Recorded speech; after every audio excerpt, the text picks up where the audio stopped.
In a 1944 film, a husband plays a quiet, evil game. Every night, he secretly dims the gaslights in their home. When his wife notices, he calmly tells her she imagined it. Night after night, he rewrites what is real. Slowly, she stops trusting her own mind. The film was called Gaslight. The tactic kept the name, and someone in your life may be running it on you right now. We picture manipulators as obvious villains, cartoon snakes. The real ones look like your partner, your boss, your closest friend. They are charming, reasonable, and almost impossible to catch.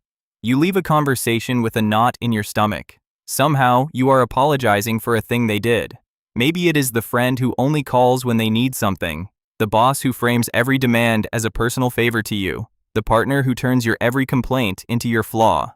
None of them look like monsters. That is exactly the point. And here's the deeply unsettling part. Manipulators almost always win, nearly every single time. Not because they are smarter than you are, they win because they are playing a completely different game. You are trying to be fair. They are only trying to extract. You think you are in a conversation, they are running a script. Once you can see that script, it loses all of its power. So let's drag the whole thing into the light, piece by piece. Every manipulation tactic works the same way underneath. It quietly hijacks a part of you that is actually good. And they all aim at the very same prize, control. Not your money, not even your time, your compliance. They want you managing their feelings for them, walking on eggshells, and calling that fragile silence peace. But before any of it works, they first make you like them. We almost never suspect the people who charm us. Charm is not the same thing as warmth. Often it is camouflage. Start with the oldest trick of them all, the favor. A manipulator gives you something small and unprompted. A gift, a compliment, a little bit of help you never asked for. Deep in your wiring, a quiet debt clicks into place. Now, when they ask for something, saying no feels wrong. They did not buy your kindness. They installed a leash. Next comes a tactic called the foot in the door. They start with a request so small you cannot refuse it. You say yes. Then the next ask is just slightly bigger.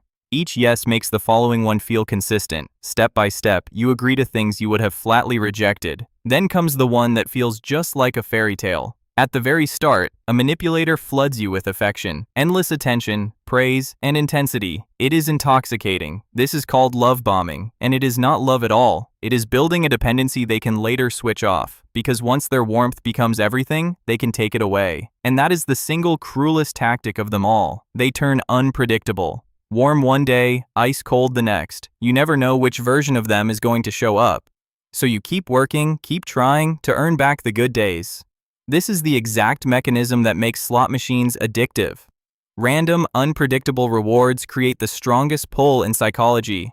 Scientists call it intermittent reinforcement. It is why people stay with someone who clearly hurts them. They are not weak or stupid. They are hooked on the next good day.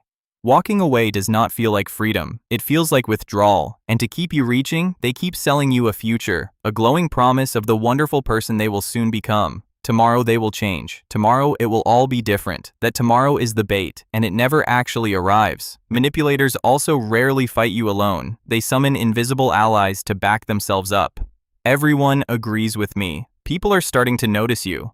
Now you are not arguing with one single person anymore. You are arguing with a whole crowd that may not even exist. They are also masters of the ticking clock. Decide right now. There is simply no time to think it over. Urgency is a tool. It exists to stop you from thinking clearly. And the moment you object, they shrink it down to nothing. You are too sensitive. You are overreacting. It was only a joke. And when you finally find the courage to confront them, the ground moves. You arrive with a real, fair, specific complaint. Suddenly, somehow, you are the one apologizing. They deny it ever happened. Then they attack you for raising it. Then they become the wounded victim of your supposed cruelty. Experts call this pattern DARVO, and it is breathtaking to watch. Deny, attack, and reverse the victim and the offender. You walk in with a grievance and walk out whispering, sorry. Try to pin them down on one clear fact, and reality turns to fog. The subject shifts. Ancient grievances suddenly reappear. Words pour out that sound like an answer but mean nothing.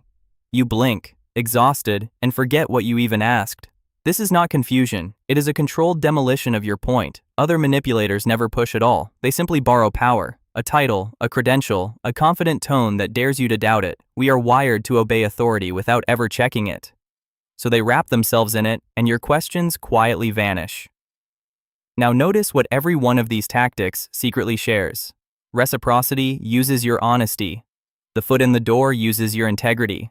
Love bombing uses your deep capacity to bond with people. Gaslighting uses your willingness to admit you might be wrong. Every single weapon is forged from one of your own virtues, which leads to a genuinely chilling conclusion. The kinder and more trusting you are, the bigger a target you become. So here's the real reason manipulators almost always win.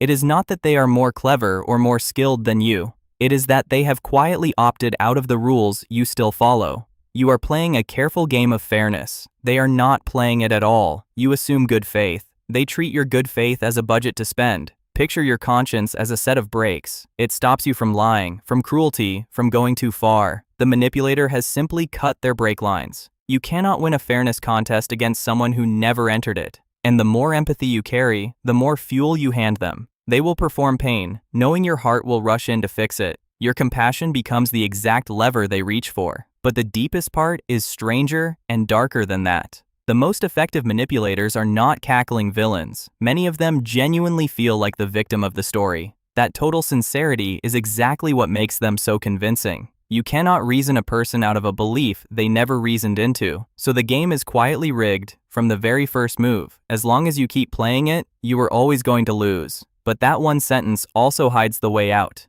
As long as you keep playing, so you simply stop playing. You cannot out-argue a manipulator. You cannot out-kindness them. The only winning move is to step off the board completely. And it begins with a strange, simple kind of power, naming it. Manipulation only works in the dark, unseen, and unspoken. The moment you say, out loud, that is a guilt trip, it dies. Name the tactic plainly, and the spell instantly breaks. Next, stop defending yourself. Stop justifying and explaining. Every reason you offer is just fresh fuel for the next attack. A boundary is a complete sentence. It does not need a defense. You are not trying to win the argument, you are quietly leaving it. When they push, repeat your boundary, calm and unchanged. No fresh reasons, no new argument, just the same quiet line. Become what people call gray rock, calm, boring, unmovable. There is simply nothing there for them to grab and pull, and hold tightly to your own version of what happened. Write it down if you must, so no one can edit your memory. Your reality belongs to you. Never hand them the pen. Because the real victory was never about beating them at all. It is becoming the kind of person they simply can no longer move.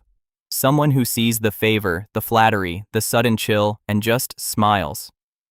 They were never, ever going to play fair with you. The day you stop expecting them to is the day they lose. Because their only real weapon was always your good faith. And that is the one thing they can never take from you by force. Manipulation is a transaction that needs your full participation. The instant you refuse to trade, the whole machine grinds to a halt. If you want to know how gaslighting quietly rewrites your own memory, the psychology of gaslighting is your next video.